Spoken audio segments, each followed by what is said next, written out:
Platinum Drywall breached by DRAGONFORCE ransomware. A construction industry firm is publicly listed on a dark web leak site, signaling a potential data extortion event. The cybersecurity monitoring firm Red Packet Security has published an automated editorial notice indicating the commercial construction company Platinum Drywall has been listed as a victim on the DRAGONFORCE ransomware group's Tor-based leak blog. The post, dated February 5, 2026, names the company's website as the victim but provides no explicit details on whether data was encrypted, exfiltrated, or if a ransom demand was made.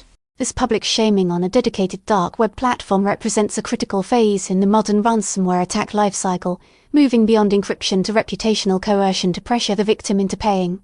The lack of published stolen documents or a ransom amount in the metadata suggests the attack may be in its early stages, or that the group is leveraging the threat of exposure as the primary tool.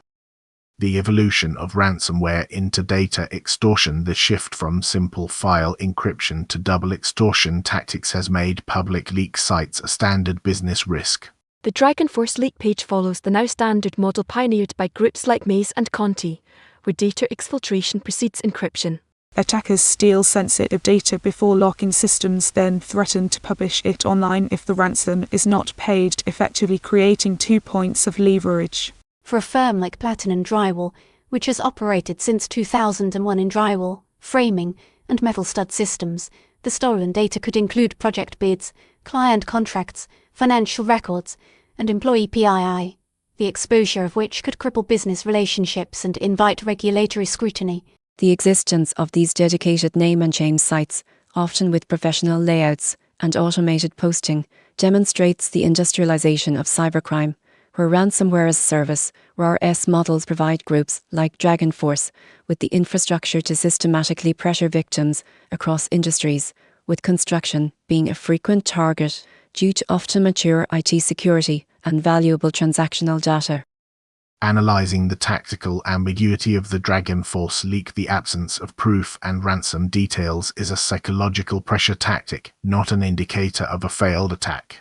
The AI-generated summary of the leak page highlights a critical ambiguity. It frames the incident as a data breach associated with a ransomware operation, but does not confirm data exfiltration or encryption.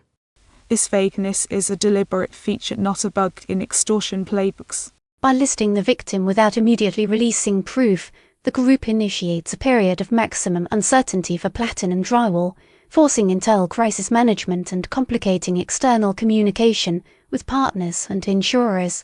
The technical note that URLs referenced on the page have been defanged indicates the summary is derived from OSINT open source intelligence practices, where security researchers safely scrape these sites for threat intelligence.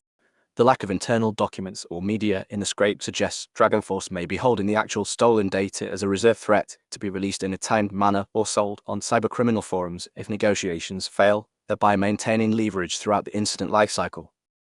Strategic verdict: the normalization of public cyber shaming for mid-market firms. A listing on a ransomware blog is now a severe reputational and operational crisis requiring immediate, coordinated response. The Platinum Drywall incident underscores that for many businesses, the primary damage from a ransomware attack is no longer just operational downtime, but the long-term brand erosion and loss of trust stemming from a public data leak. The predicted consequence is a continued blurring of lines between cyber incident response and public relations, requiring crisis plans that address both technical recovery and reputational management simultaneously.